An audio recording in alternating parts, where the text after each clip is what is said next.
Recorded this. There we go.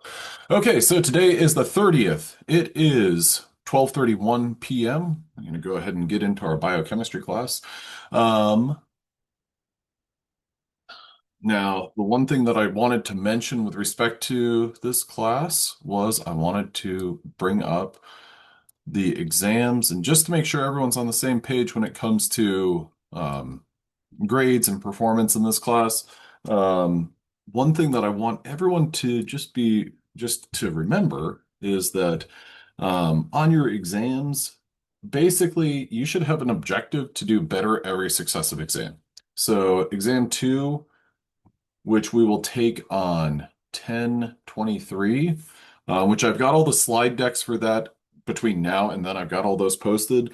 I'm going to make the PDFs, and then I'm going to make the learning objectives, get those going, and I'll get the practice exam done as soon as possible.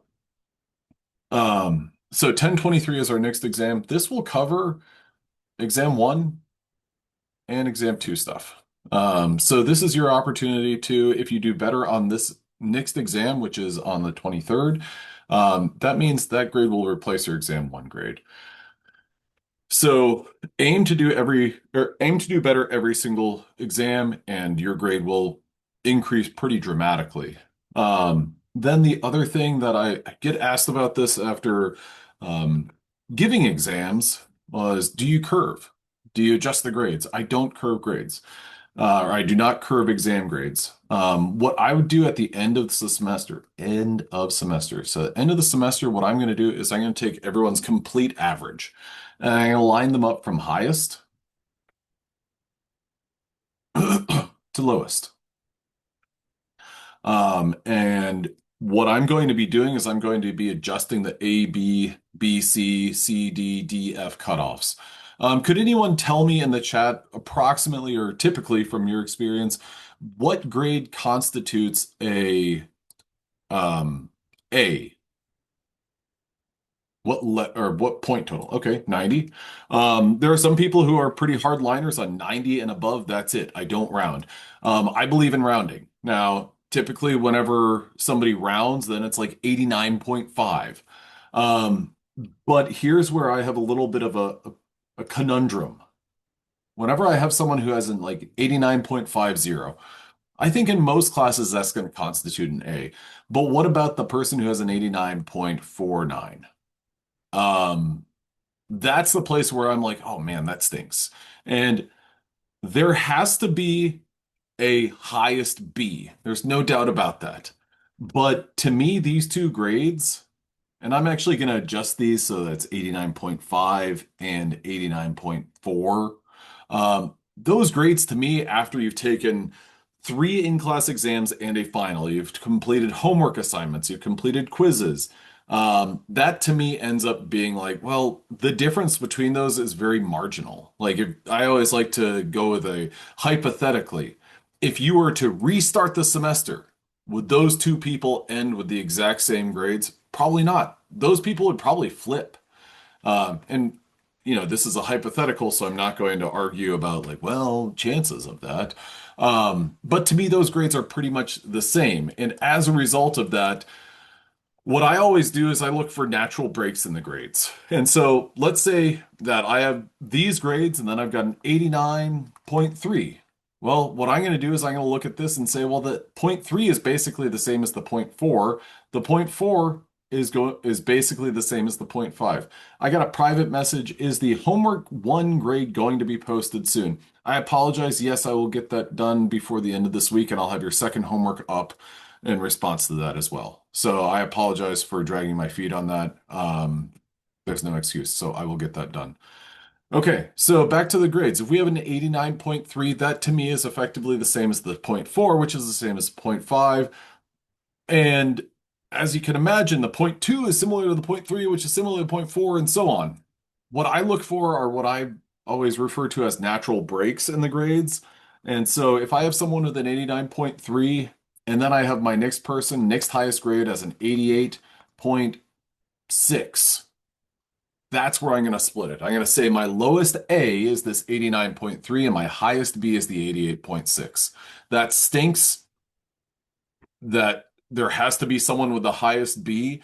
And inevitably, whenever share the distributions, the person who has the highest B is always they always email me and they say, "Hey, I'm so close." And my thought and my response to that is, "I'm sorry."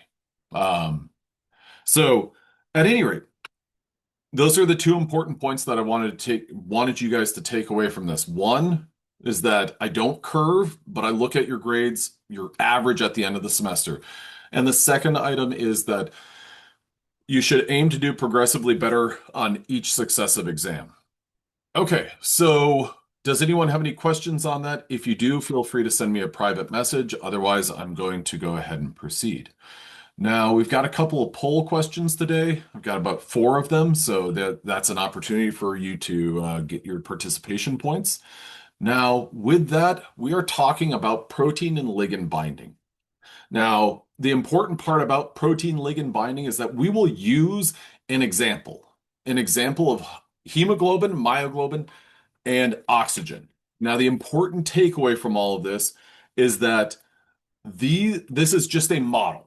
So hemoglobin binding to oxygen is an example of hemoglobin, a protein, oxygen, a ligand. They bind. Now that binding is importantly non-catalytic. Now that can be regulatory and it causes proteins typically to change their shape. When you hear conformational or conformation, think about shape, the 3D shape that protein has. Now, the same thing goes for myoglobin. Myoglobin is a protein, oxygen is a ligand. Now, I talked about this before our last exam, and I want to go through this kind of foundational stuff because oxygen in the lungs, that's where it's at a very high concentration. Now, oxygen is a gas, so rather than measuring oxygen in terms of the molar O2, instead what we'll look at is partial pressure of O2.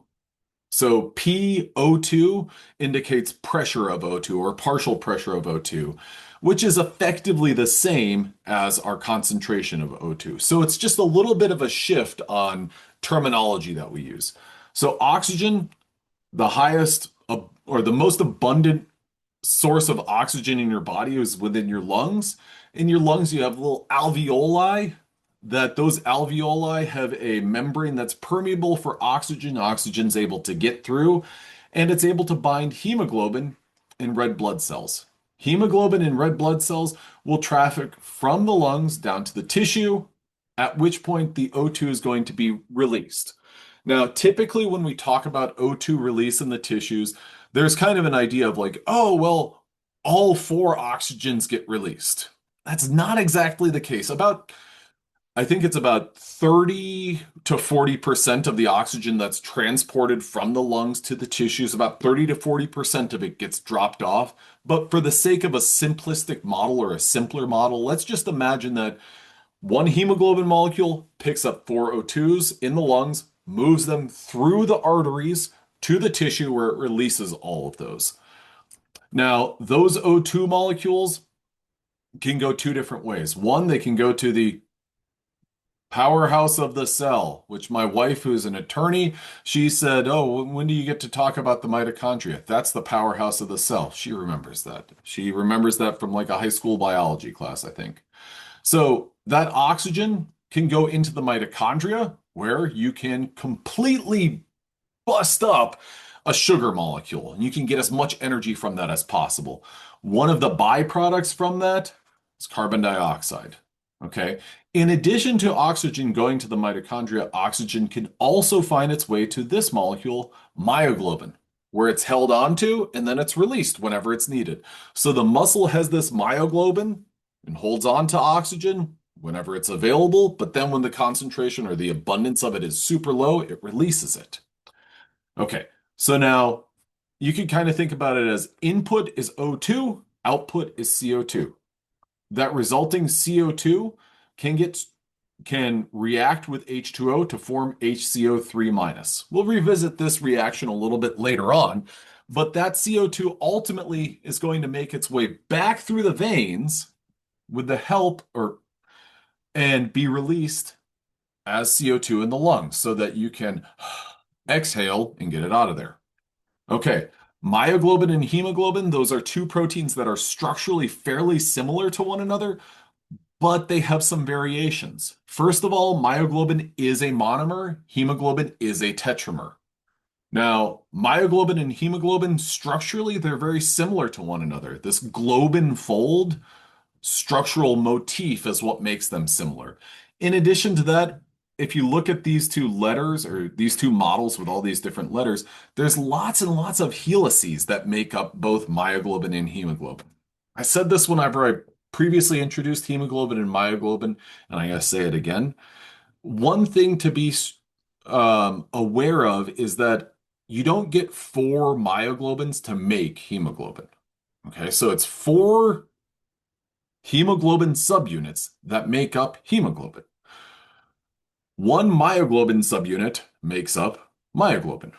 So, in terms of our different levels of structure, add a Y or an N to the chat. Does myoglobin have a quaternary structure?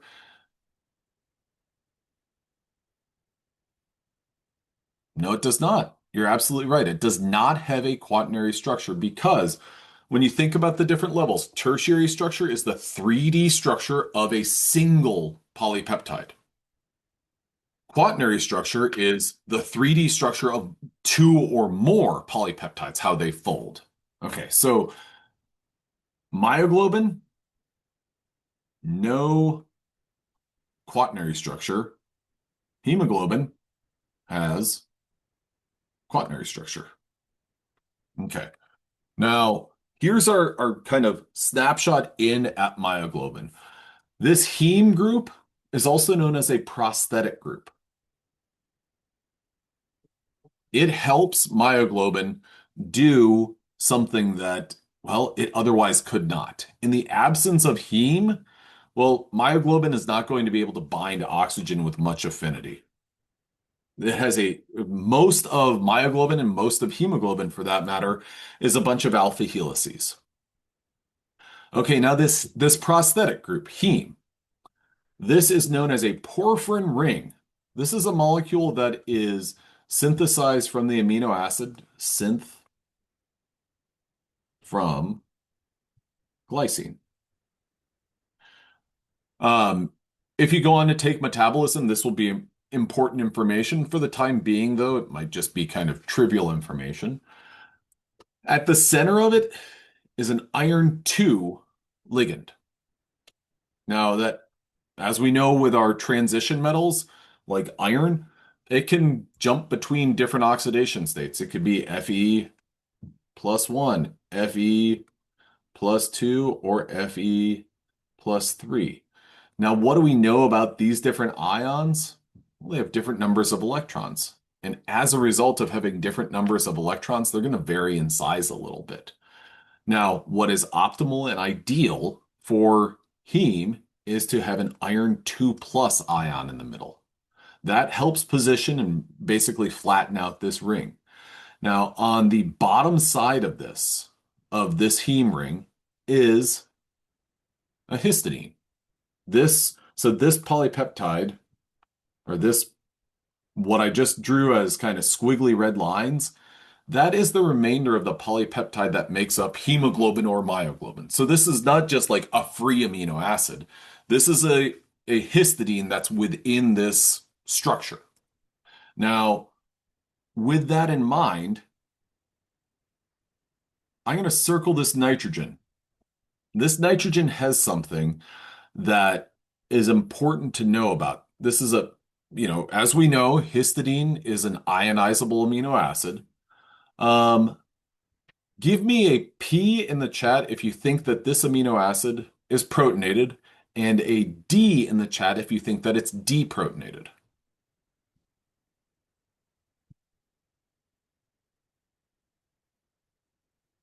Absolutely. It is deprotonated.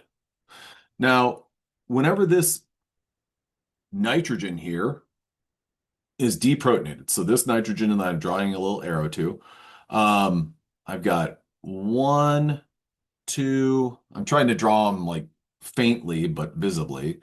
Three. I'm going to zoom in, I think. Yeah. Could anyone tell me So that nitrogen is respecting and following the octet rule. It's got three bonds going to it. So what else does that nitrogen have when it's deprotonated?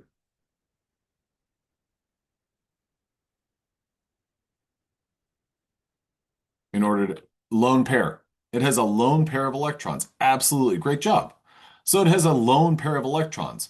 Okay, so those lone pairs of or that lone pair of electrons, what do we know about electrons? They love finding something, ooh, a nice electrophile, a positively charged species like iron 2 plus. So that kind of holds it in place. Now, with that in mind, if we go on here and we look at our heme ring, this is a very subtle movement, and I am a little bit of a one-trick pony in that I make a joke or an anecdote and then I just repeat the same one. But here what we have is deoxyhemoglobin and oxyhemoglobin. This depiction from here going to here is drawn kind of intentionally. This ring spatially has moved up a little bit. This iron ion has moved approximately zero point 0.4 angstroms, a very small movement. But what happens is this is effectively like a domino effect. This movement of this iron ion pulls the histidine ring up, which again, this is a part of a polypeptide. It pulls the rest of that polypeptide up. So when oxygen binds, oxygen will pull up a iron 2 plus ion, which will pull up the histidine ring in that polypeptide, which causes the entire polypeptide to move. Can you give me a Y or an N in the chat if you follow that? If you don't, that's fine. Okay. Okay. So now I've got my first poll question. I'm going to go on to the next slide. So go ahead and get ready to answer this poll question. I will be opening it right now. And if you're on your phone or a mobile device, and you should find the more option and click that and then go to poll.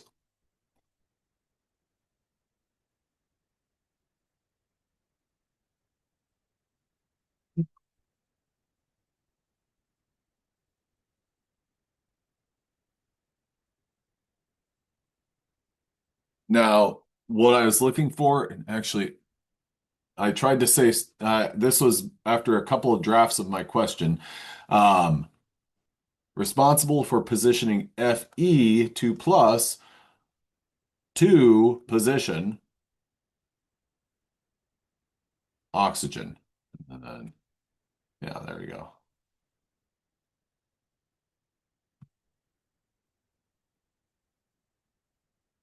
Doesn't really change the intent. I'm going to go ahead and stop my question. Again, I've got a couple of poll questions, so if you missed this one, it's all right. So the correct answer, or the answer that I was looking for on that, was histidine. Histidine is our amino acid that helps position that iron ion to help position the O2 molecule. Now, visually, or kind of on a larger scale, what does this I got a private message. Are we graded on accuracy or participation? We're graded on participation. Couldn't find the poll on my phone. Okay, so what you're going to look for is the more menu. Whenever the next poll question comes up, look for more, click that, and then that will bring you to a poll option. So poll question is going to come back in just a little bit, or there's going to be another one. And actually, we got 4 planned for today, so there's plenty of opportunities. Okay, so what we have going here, and this cylinder here, these two cylinders, the blue cylinder is indicating basically before oxygen has bound, whereas the red one indicates when oxygen has bound. So this is showing the cylinders represent the polypeptide. Now, the way that I always think about this is in my life, I've watched a bit of those Dr. 90210, those plastic surgery shows on like the E network or something. I think, yeah, E. No, Bravo. Bravo. My wife and I will watch those from time to time. And one of the things that always resonated with me was there was someone who was talking about performing a facelift. And I don't know. I'm not a plastic surgeon, so I'm off on my terminology. I apologize there. But what they mentioned was the movements that are made. So like adjustments to somebody's eyelids or something like that. It was something like the physician said, I never make a movement of more than eight, maybe a six or 8 millimeters or something. And I was like, that's such a small amount. That's such a minor movement. And, that person, this is what they do. And then you see the after, and somebody's complexion might be completely different. They might look completely different. Oh, but it's just because of these like 6 millimeter movements. Yeah, that I think is a good metaphor, and that I think is analogous to proteins. Well, oxygen binds, moves our iron ion zero point 0.4 angstroms. Okay. But that zero point 0.4 angstrom move has a very dramatic effect on the overall protein structure. Now, I showed this previously. I believe that I showed this previously in this class. And what I want to stress here what we have is represented by a blue, or represented as a blue protein, is our T state. T state stands for, typically, T is for tense. And in many cases, you'll see this referred to as the inactive form. Um, Now, I bring this up. We're predominantly talking about hemoglobin. Um, but again, this is an example. This is a model. Hemoglobin here in its T state or its inactive state basically has no O2 bound to it. Now, if we transition to this right here, which is our R state, this is our R, or sometimes it's referred to as the relaxed state. This is the active form. And if you think about hemoglobin, oh, what do you mean active? Well, what I mean is that it has all the oxygen that it needs and is capable of carrying, and it's ready to move it from the lungs to the tissues. Okay. Now, what are some things that have changed in these two structures? One thing is this central cavity right here. That central cavity has gotten smaller. So these zero point 0.4 angstrom movements, basically here, here, here, and here. Could anyone tell me in the chat, what do those X's represent?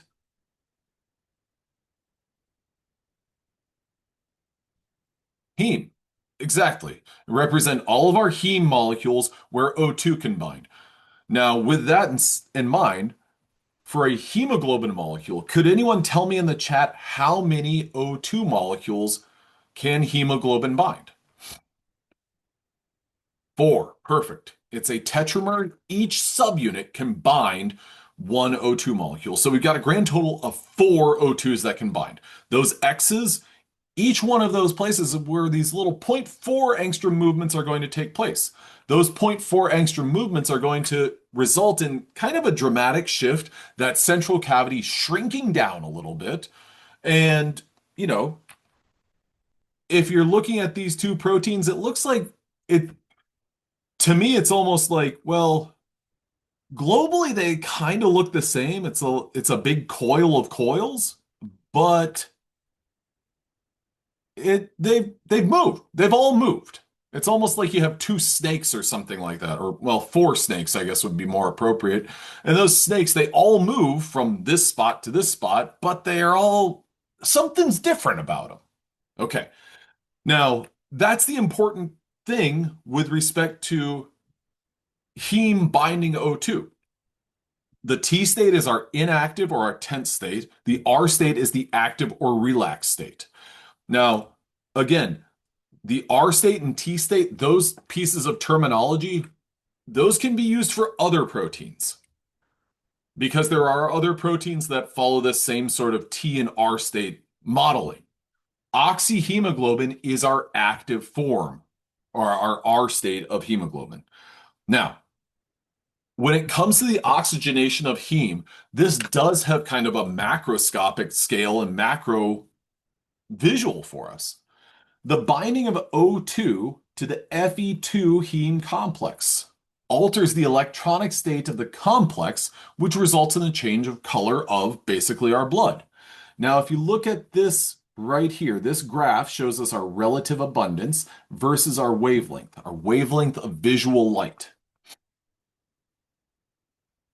The visible light spectrum ranges from, I think, 450 nanometers to 700 nanometers.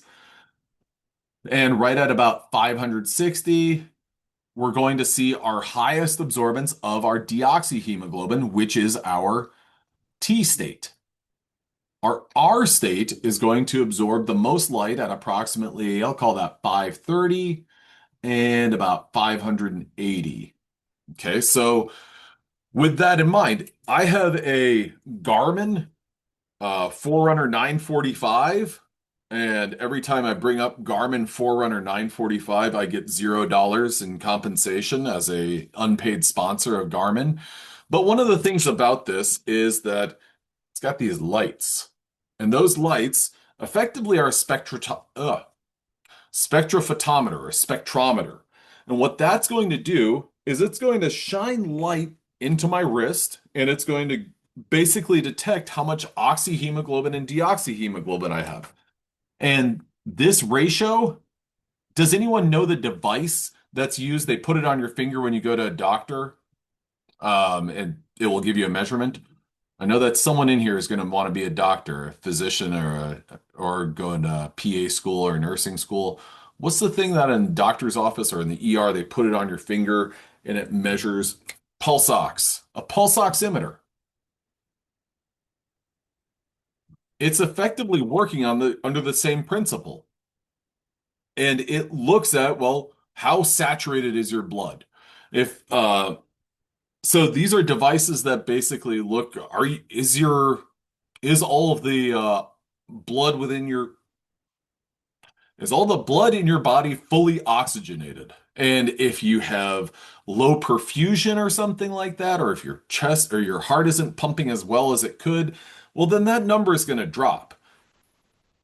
This is the sort of thing that I think typically is going to be 95, 97%. It's also something that you might go in and it's at 100%. But that's a good thing. Whenever it's at like 80%, then you're in a pretty bad state.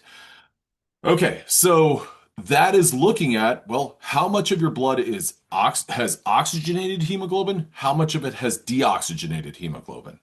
Can you give me a number five if you follow all that and the significance of that? Awesome. Now, that dark purple blood is your venous blood, whereas the scarlet or bright red is your arterial blood. And if you're thinking, oh, whoopsies, I've forgotten which is which. Well, we can go back to this slide right here. Our arterial or our scarlet, our red blood, and then our venous blood is that deep purple blood. Okay. Now I'm going to go back to where we were. Okay, good. So yeah, you can use this absorbance or use this light to detect this. Now, oxidation of Fe2 plus to Fe3 plus, like I said, is going to, those are ions that are different sizes. If the iron within the center of your heme rings oxidizes and goes from Fe2 plus to Fe3 plus, you're going to run into some problems. O2 is not going to bind as well. This Fe3 heme complex is colored brown and is known as methymyoglobin. So when you think about that heme ring, think, okay, cool. At the center, there's an Fe2 plus ion. And if that's there, there's a histidine underneath that holds it in place, and then an O2 molecule that can bind on top of that. Great. If that Fe2 plus becomes Fe3 plus, well, there's that histidine ring still down below, still pulling, but now O2 can't bind. So we can't transition from the blue to red. Now, a fair question is, okay, well, an Fe2 plus ion in the center of the heme ring, Fe2 plus. Go ahead and give me a Y if you think that something other than O2 could bind to Fe2 plus. in the center of that heme ring. And give me an N if you think, no, no, impossible, only oxygen. Okay, good, good, good. You're right. Other things can bind. And what do you think that we want to bind to that iron? We want oxygen, pretty exclusively oxygen, because whenever I inhale, what I want is oxygen to go into my lungs so that I can hit my red blood cells, bind to the center of those iron ions in the center of the heme rings, and go around throughout my body. Now, that's what I want. What else can bind there? Well, carbon monoxide, NO, H2S. Those can also bind to this Fe2 heme complex. Okay, now, is that bad? Yes, it is. If you live in a place with gas appliances, you need a carbon monoxide detector because this is odorless. And what that can do is that can basically compete, let me say out compete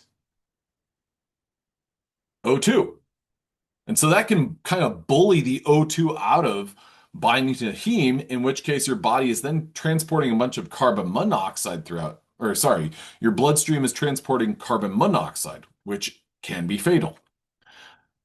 Now, binding affinity is higher than that of O2, this is an important thing because, and this idea of binding affinity, if you had like, let's say that well, no, there's not really a metaphor there. It's just that if you're in an environment with a small amount of carbon monoxide, the heme ring with the iron in the center of it has a higher affinity for the carbon monoxide than the O2. In which case, you might have like a small amount of carbon monoxide in an otherwise oxygen-rich environment. Well, that carbon monoxide will be picked out. It's almost like it's okay, here's my metaphor. It's almost like the heme ring sees a pile of hay, and the carbon monoxide is the needle in the haystack. So in this case, however, the heme ring very easily picks that needle out. That single, and whatever, here what I'm saying needle is like, rather than a hay needle, I mean like a sharp sewing needle. Okay, so takeaway from this is that O2 binding to a heme ring causes a color change of your hemoglobin and of your blood. Next up is that carbon monoxide will bind with a greater affinity than O2, as will NO and H2S. Last takeaway or last important point is that Fe2 plus has to be at the center of the heme ring in order to bind oxygen. Okay, now we can proceed from there. These next few slides, it's not a hardcore derivation like a calculus class or Cal 2 or Cal 1. Um, yeah, those are the calculus classes. But this is kind of a derivation of understanding the math behind ligand binding. Now, there are some points where I'll say, this is the important part. This is the important equation. But bear with me as I work through this. Okay, so the dissociation of a protein ligand complex can be written as an equilibrium. What that means is that if you look at a protein binding to a ligand, you can kind of look at it as a chemical reaction. So P plus L yields PL. Give me a 1 in the chat if that makes sense. Okay. Now, if we were to write this backwards, because this reaction would be reversible, we could say PL, our protein ligand complex, it dissociates into free P and free L. Give me a 5 in the chat if that makes sense. Great. Now, as a result, we can use a KD or a dissociation constant to write out, well, write that as a dissociation constant. the concentration of protein times the concentration of ligand over the concentration of our protein ligand complex. So this is our products over our reactants. Really, this is kind of rephrasing and reframing what we learned in Gen Chem 2. So we got our balanced chemical reaction. We flipped it because it's a reversible reaction. And now we're saying this protein ligand complex will dissociate into these two products. Okay. Now, in most conditions, more times than not, the protein is the limiting factor. So the ligand concentration is extremely high compared to the protein concentration. And therefore, the formation of PL does not appreciably change. So it doesn't change very much as you change the ligand concentration. Now, that information there is, okay, valuable, but we want to look at this from the perspective of, well, if we change our ligand concentration, what does that mean for our complex and our binding? What we want to do is we want to calculate, well, how tightly does a protein bind to a ligand?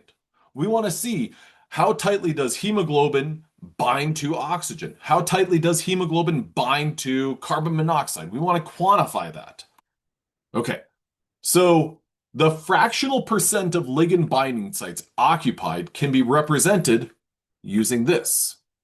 Okay, let me step back for a minute. Ligand binding sites. Okay, so let's imagine that Pac-Man, there is a protein, and there's another. These are supposed to be identical proteins. And can everyone see this little cleft right there and that one right there? Give me a 1 in the chat if you follow that. Okay, those are my ligand binding sites. Could you tell me in the chat how many ligand binding sites are displayed on this page? Not a trick question or anything like that, but 2. Great, great. Now here's a ligand. L represents ligand. Could anyone tell me, again, not a trick question, how many total ligand binding sites are there on this page? 2. You're absolutely right. If there was any hesitation, you might have looked at this and been like, well, there's only 1 because one of them's occupied. No, don't fall for that. There are 2 ligand binding sites. One of them, this one right here, is occupied by the ligand. You're absolutely right on that. But in terms of what percent of ligand binding sites, if you were to say what percentage of your ligand binding sites are occupied, what would you come up with? What's your percentage? 50%. There's 2 ligand binding sites. One of them is occupied by a ligand. Spot on. Now that's what we do whenever we talk about ligand, or when we're looking at ligand binding math. The number of binding sites occupied divided by the total number of binding sites in solution. So if here's my beaker, there's my solution. I've got 2 binding sites here. We divide that by the number of binding sites occupied. Well, that's 1. Okay, I would represent that as theta. Theta equals 50%.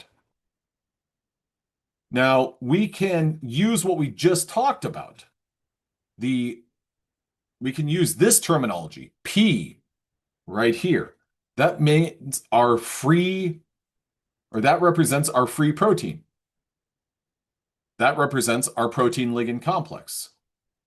Would everyone agree with me that P represents a protein with an open binding site, and PL represents a protein with a occupied ligand binding site? Give me a Y or an L to the chat, or Y or an N to the chat if you follow that.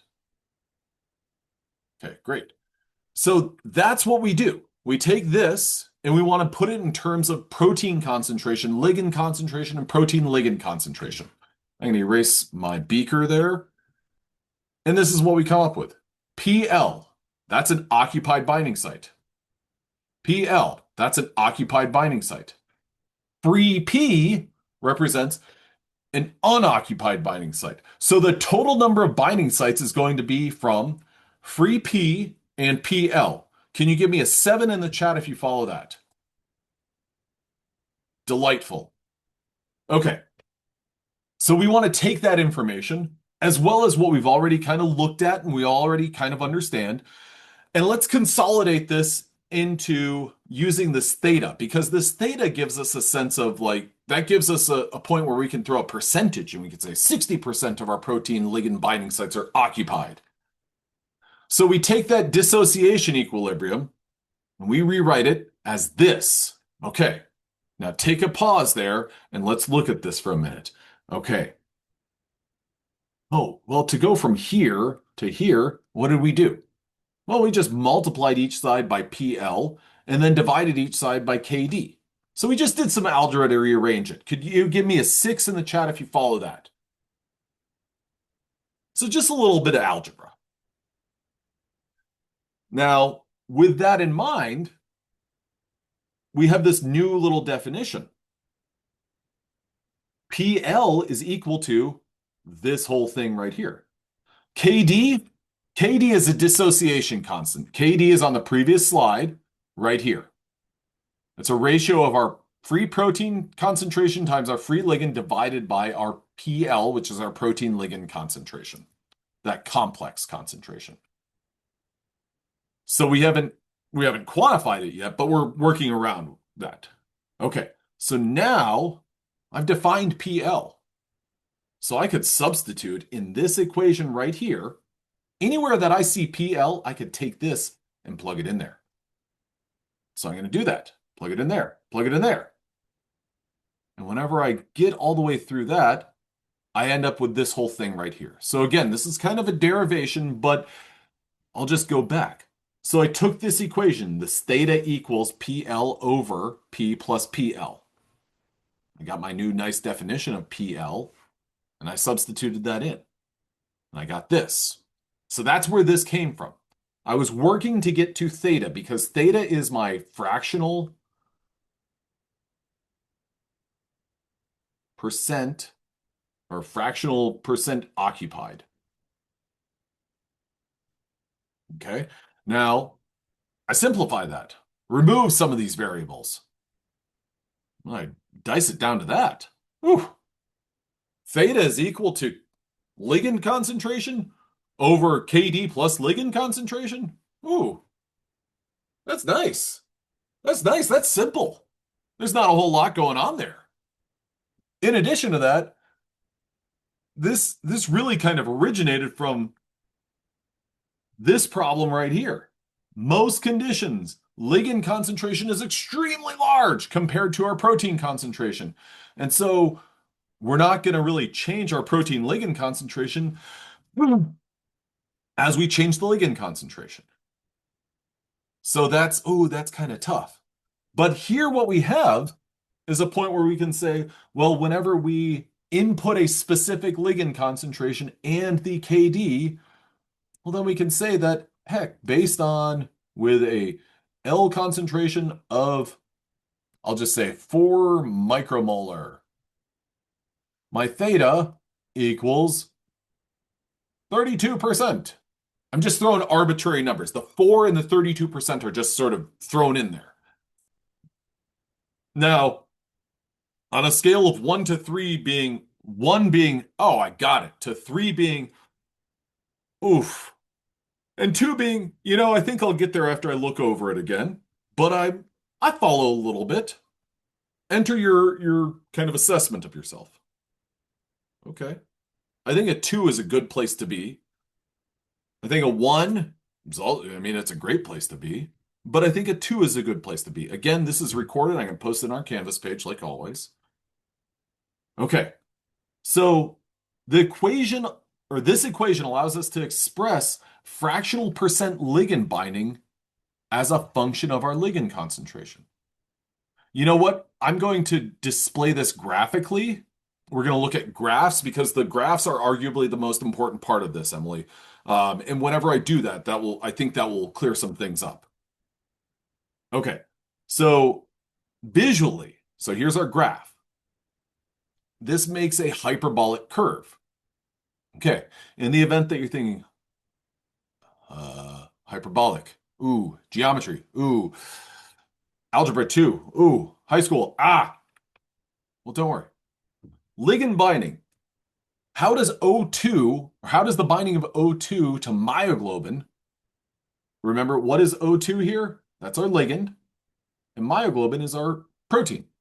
Vary with oxygen pressure. Oh, oxygen pressure, that's the same as our ligand concentration. Because our oxygen is our ligand and it is the pressure. Okay, so O2 is a ligand to myoglobin. So effectively, here is our PL. This is our P, this is our L. We plug those pieces in and we get these two KDs. O2, rather than it being a concentration, we flip it to PO2 because of Charles's law. Charles's law is one of our gas laws that basically says the quantity of gas absorbed by a liquid is proportional to the partial pressure of the gas above the liquid. Now, this isn't something where you're like, oh no, I need to remember Charles's law explicitly. No, what I want you to do, and the reason this is in here is Charles's law is defined here because it gives us our way to switch this from O2 concentration to PO2. That's all that Charles's law is doing. That Charles's law is saying that effectively O2 concentration is essentially the similar to PO2. Now, what can we learn from KD? Well, KD, dissociation constant. That has to do with how tightly something binds to something else. We use KD to express the affinity of a protein for a ligand. Remember, our protein here is MB or myoglobin, and our ligand is O2. Essentially, how tightly does myoglobin bind onto oxygen? Now, mathematically, our KD is equal to 1 over Ka.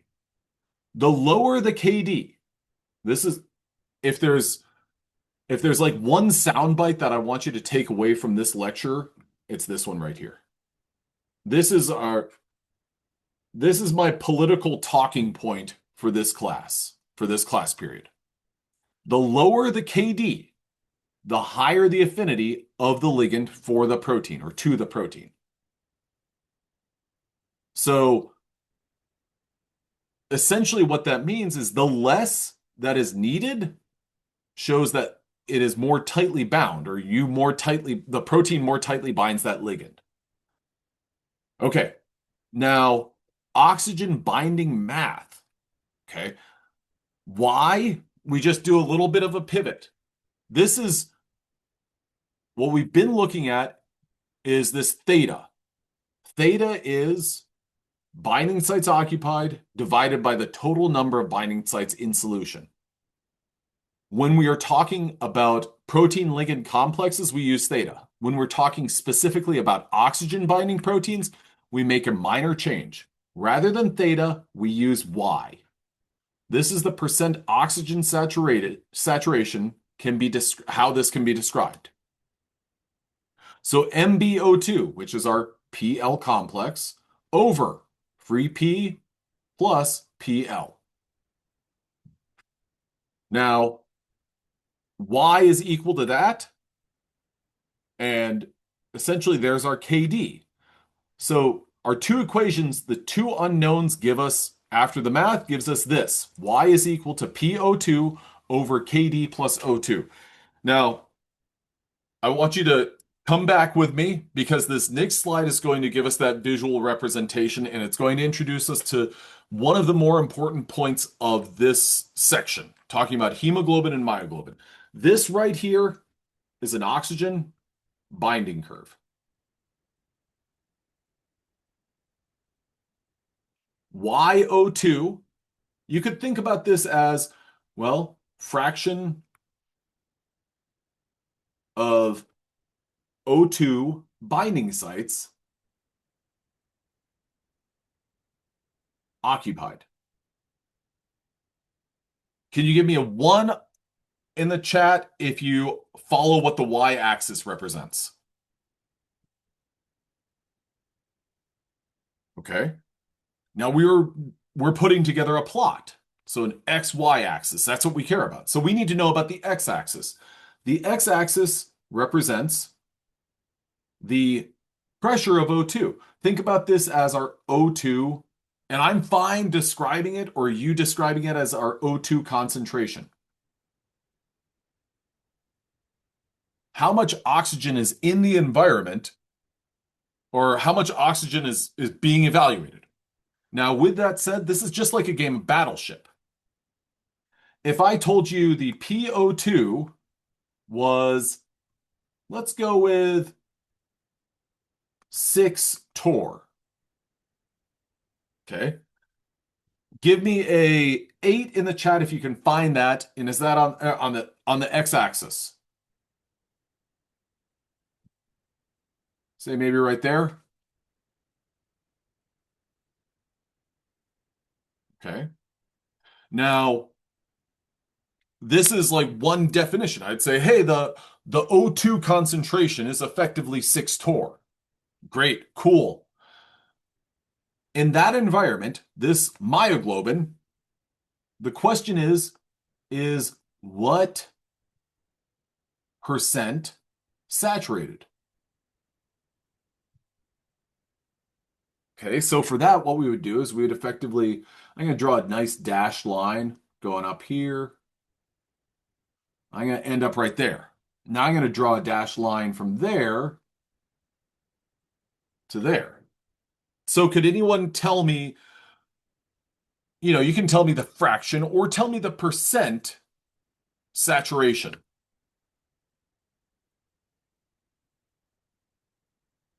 70%, 0.7. 0.7 would be your fraction, and 70% would be, well, our percentage. Okay, now let's talk about reading this the other way. Could you give me a 1 in the chat if you follow that example? Okay, great. Now it's important that we got to look at this in a slightly different way. And I'm going to phrase it differently. And I'm going to say that myoglobin, because we're talking about myoglobin as our example protein, I'm going to go with 40% saturated. What PO2 got you there? I'm going to say got us there.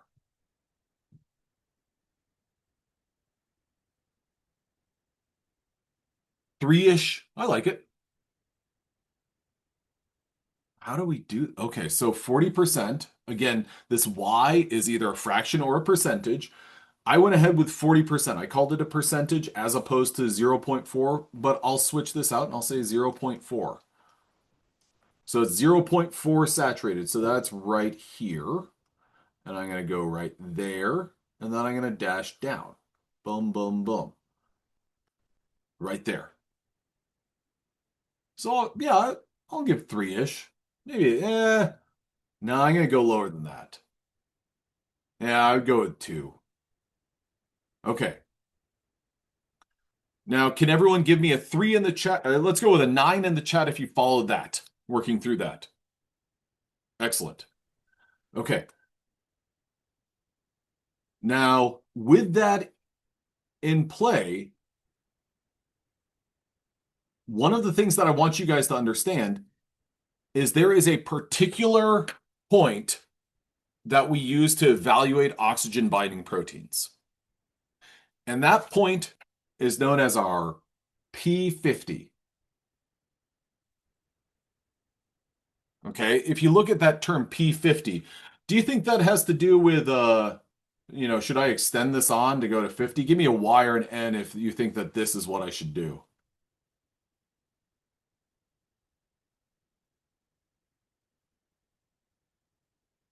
Spoiler, no, it's not. I'm sorry. Because if we did that, that would be kind of extending. It's tempting to say that because, well, okay, well, yeah, there we go. Let me go ahead and clarify though. P50 is the O2, or is the, yeah, I'll go with O2 concentration and I'm going to put slash PO2 when your protein is 0.5 saturated or 50% saturated. Okay, with that definition, could anyone tell me what they think the units are for this?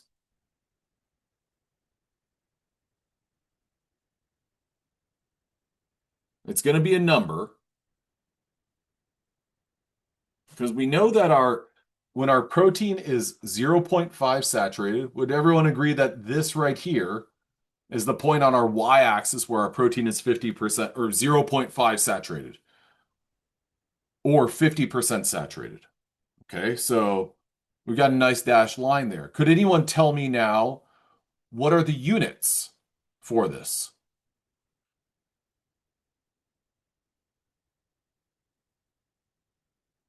Well, it's not on the y-axis, but instead we're looking at something on the x-axis. Torr. So for this one, the P50 for myoglobin here is approximately, could anyone give me that rough number?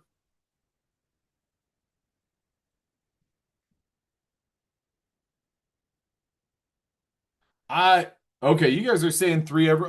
That's not too far off. And this is kind of subjective, but I'm gonna say it's about 2.5 torr because it's about halfway between 0 and 5. Again, that's not something that I'm not gonna put $1,000 down on it, but that's where I'm guessing. Could you give me a Y or an N in the chat if you see where that 2.5 came from? Okay, great. Now, when O2 binds myoglobin, the binding increase is hyperbolic with pressure increase. 2 points that are important are the half saturation and the full saturation. Important part of that is your full saturation is never attained, but instead we measure and evaluate different oxygen binding proteins by that half saturation, which is known as the P50, which is your affinity constant. Your um, your KD for an oxygen binding protein is typically called a P50. Oxygen pressure at which myoglobin is 50% saturated with O2. And the same thing goes for hemoglobin. A high P50 means that your protein binds oxygen with low affinity. A low P50 means that you bind oxygen with a high affinity. Now, the way that I always kind of think about this is, and it's really kind of tough to wrap my mind around, but the way that I think about it is, let's say that you've got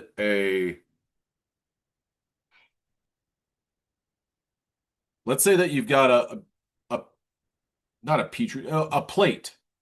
There's one O2 molecules, two, three, four, five, six, seven, eight. We've got eight O2 molecules on there. So on this plate, there's tons of O2 there. Okay. And we've got myoglobin, we call it 1, and myoglobin 2. Myoglobin 1 has a P50 of, I'll just call it 1. Myoglobin 2 has a P50 of 1,000. Okay. If you took myoglobin 1 and you showed it this plate with these O2 molecules, that myoglobin's going to be like, hey, there's O2 there. Okay, cool. I can bind O2, no problem. I can see it. It's very clear. They're right there. Does everyone follow that? That's our baseline. Give me a Y or an N if you understand that baseline. Okay.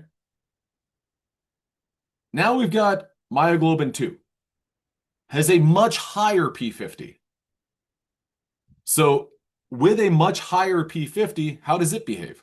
Well, myoglobin 2 sees this same plate and you say, hey, myoglobin 2, good news. I got this plate filled with oxygen. Myoglobin 2 says, where? And you're like, it's right there. It's right there on the plate. And myoglobin 2 is like, I don't see it. Oxygen? You're like, yes, directly on this plate. Huh? I don't, I guess maybe there's like half of one. I don't know. It's a stretch. I don't really see it. Okay. Does that make sense? Chances, okay, this is great. What is considered high versus low P50?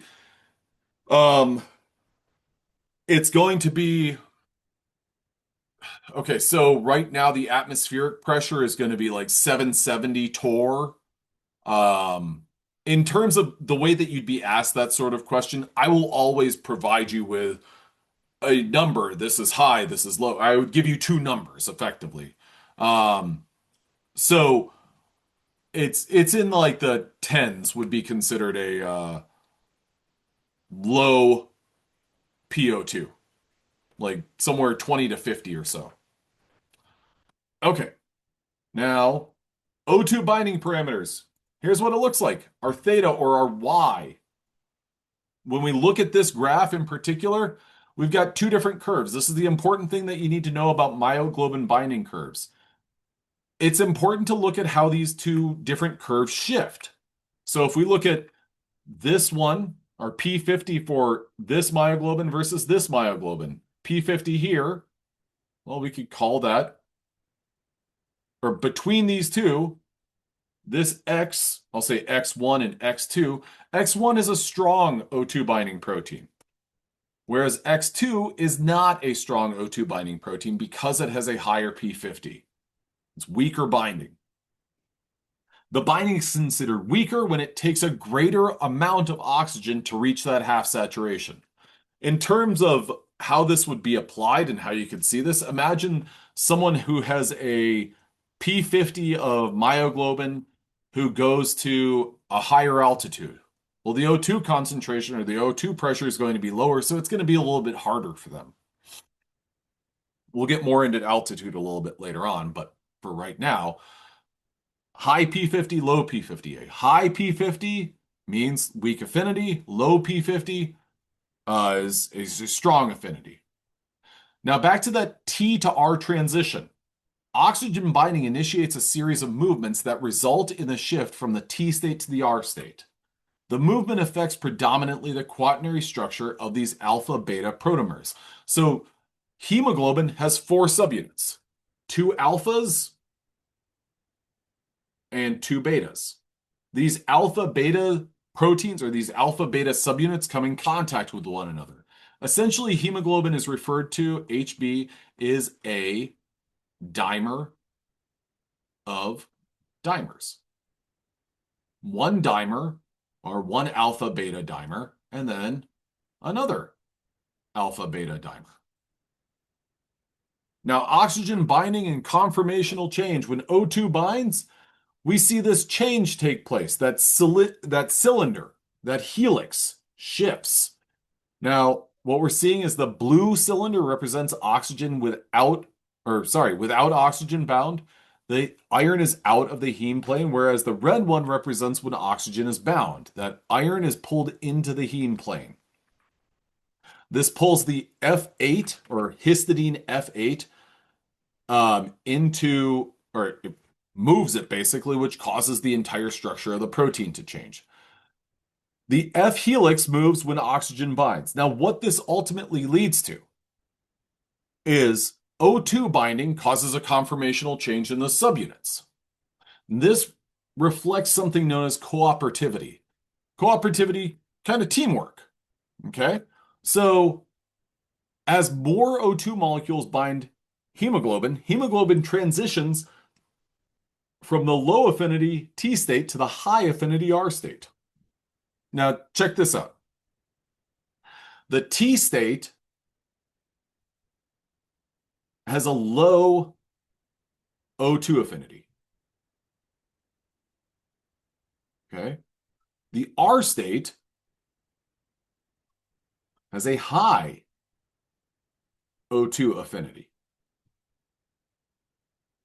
Now, if we look at this right here, at this oxygen binding curve, our y-axis, which I'm going to relabel as y, and our x-axis, this is displaying kilopascals as opposed to torr, unit difference, but don't stress about that. We have hemoglobin that transitions from this high affinity to a low affinity state. Now, this is demonstrating something known as cooperative binding. What this means is that the binding curve, the O2 binding curve,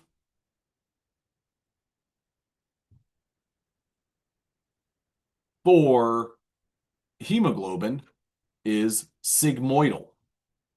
Now, let me draw you what I kind of always treat as a sigmoidal curve.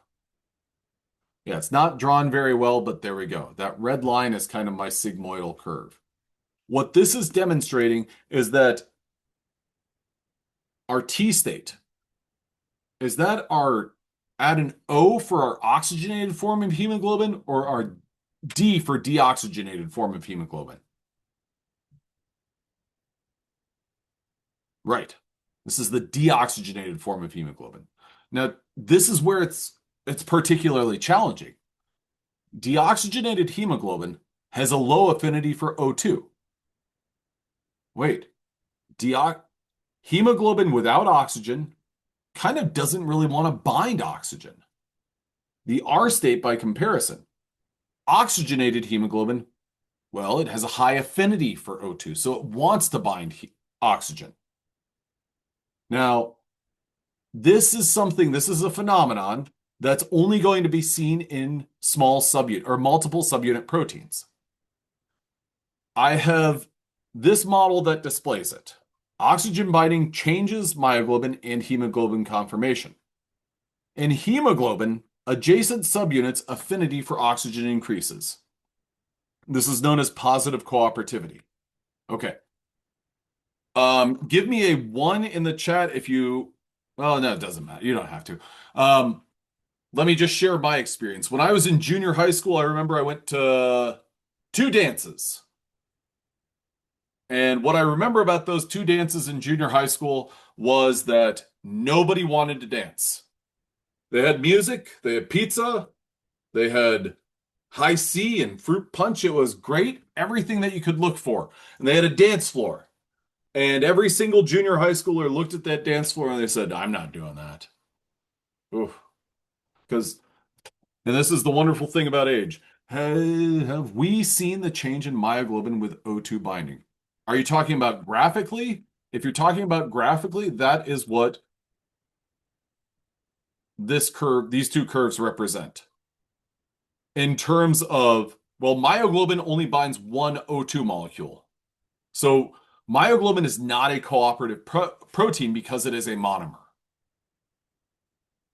I hope that answers your question. If not, please follow up. Okay. So here's my analogy for positive cooperativity. Everyone stood along the sides of the dance floor in junior high and looked at the dance floor and said, I am not going to dance because I would look ridiculous dancing at a dance on the dance floor and everyone's going to laugh at me. And this is the great thing about age. You look back and you're like, that is really, really ridiculous. Okay. And so here's my analogy. Nobody wants to get on the dance floor here because nobody's dancing. And then finally, there's someone who says, you know what? I don't care. I'm fine. I want to dance. It's Kevin Bacon in the movie Footloose. I know that there was a remake of it, but nobody watched that. I'm going to go out there and I'm going to dance because I want to dance. And whenever I dance, I don't care what they do.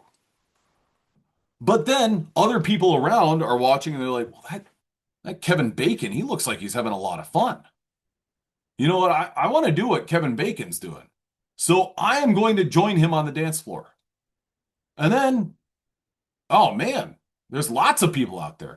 And then finally, everyone's on the dance floor, and anyone who's not on the dance floor is like, I just want to dance. I want to be on the dance floor dancing.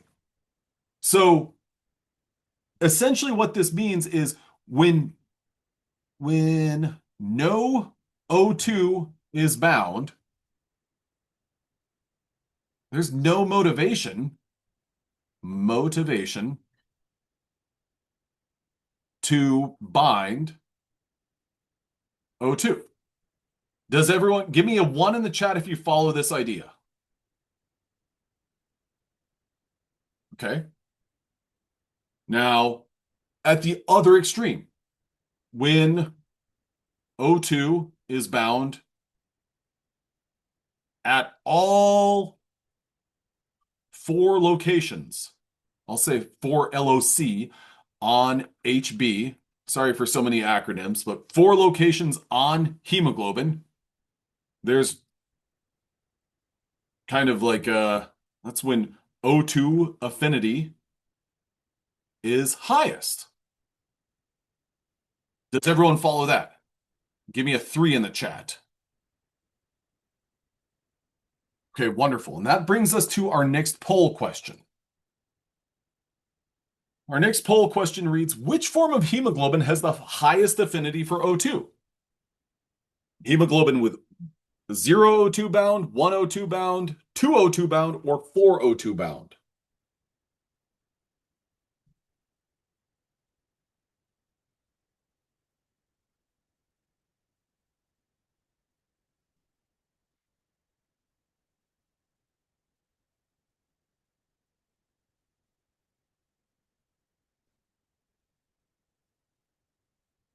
Okay, you go ahead and leave this up for just a little bit so you can answer it. Remember, go to more, go to polls, answer. Um, but now I want to kind of keep going. So oxygen dissociation, the answer that I was looking for, sorry, is D. Hemoglobin with 4O2 bound is the form of hemoglobin that has the highest affinity for O2. It sounds strange because, well, there's nowhere else it can go, but that just means it's least likely to release any O2. Okay. So now we're talking about oxygen dissociation. Remember, we want to know how the site's filled with different oxygen pressures. Okay, so we looked at our y-axis, and hemoglobin's oxygen binding curve is going to be a little bit different. It's a sigmoidal curve. Yes, that is the sound effect for a sigmoidal curve. But we have to modify the equation. And there's something known as the Hill equation, and that sums things up and says basically if a protein is non-cooperative, for example, myoglobin is a non-cooperative protein. It has an n value of 1. So these n's right here. And this is not an equation I expect you to commit to memory or work with, but I do want you to know this. The Hill equation is the modified form of our oxygen binding curve equation to represent a cooperative protein. For a positively cooperative protein, where our curve is going to be sigmoidal. That means our n value is greater than 1. Now, if n is less than 1, that means we have a negatively cooperative protein, which would also give a sigmoidal curve. But essentially, the difference between a positive and a negatively cooperative protein is when hemoglobin binds O2, it wants more O2. That is positive cooperativity. Negative cooperativity is if hemoglobin were to bind one O2 molecule and be like, I didn't really want that. Ah, man, I wish I didn't bind that. And then it binds another one. Oh, I really don't want it. And then it binds another one. Oh my gosh, I really, really, really don't want to bind O2. But here I am, miserable. Okay. Now the Hill equation is kind of annoying and cumbersome to work with. And it's not something that I want you to spend a lot of time stressing about. What I want you to understand is I want you to understand P50 and how it changes. I also want you to understand that positive and negative cooperativity. I want you to understand those kind of conceptually. Now, we've talked about the T state and the R state of our proteins. This is known as allostery. I'm going to go ahead and end the question. Yeah, D was the correct answer that I was looking for. Allostery is a phenomenon where a protein has different shapes. So the T state and the R state. Now, binding of an allosteric effector at one site affects the binding properties at other sites. Okay, think about this. If we've got, I'm going to go ahead and draw a nice hemoglobin. This is our hemoglobin. Um, when O2 binds here to this first location, this site, this site, this site, and this site. These are O2 binding sites. And as soon as O2 binds right here, what do these other sites say? They say, I heart O2. Before, when this hadn't bound, what these different sites said was, I meh O2. I'm a little bit indifferent on it. Eh. But then all of a sudden the O2 binds and they're like, ooh, I heart O2. Okay. So when you hear, there's a couple of things that I want you to keep straight. When you hear positive cooperativity, I want you to think, aha, that's an example, or heck, cooperativity. That is something that I should keep synonymous with allostery. T state and R state, allostery. We have this change in shape. Now, the conformational change induced by the effector, could anyone add to the chat? What is the effector here when we're talking about hemoglobin binding? It's a little bit tricky.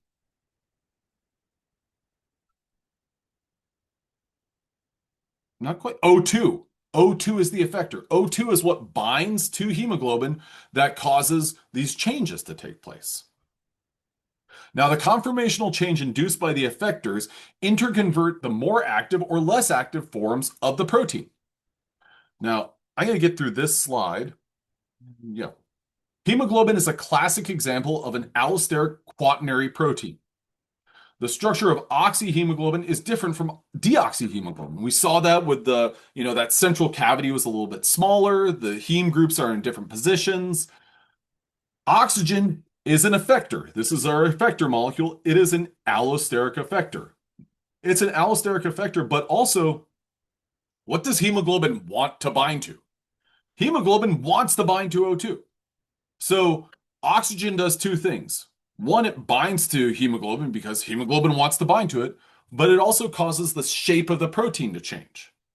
So it is the ligand, it wants to bind to it, but also it causes the protein to change shape. Can you give me a 3 in the chat if you follow that? Okay, great. Now, this is an example of a homotropic interaction. A homotropic interaction is where a ligand and an effector are identical. So a homotropic effector would be, well, it's the ligand and it's the allosteric effector. Heterotropic interactions. Ligand and effector are different from one another.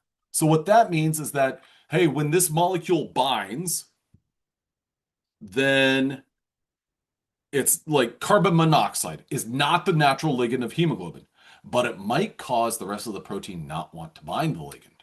It might cause a change.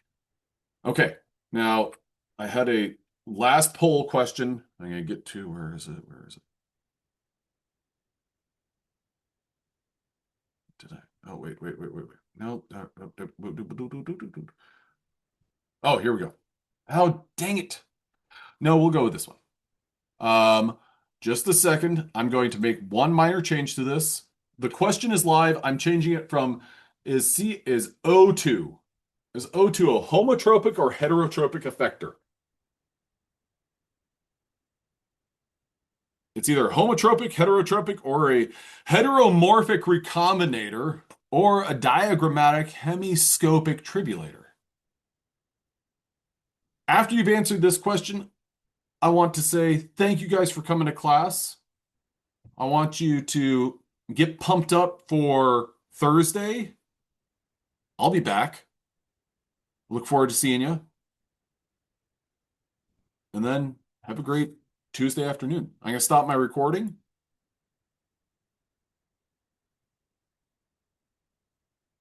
And I will see you guys later.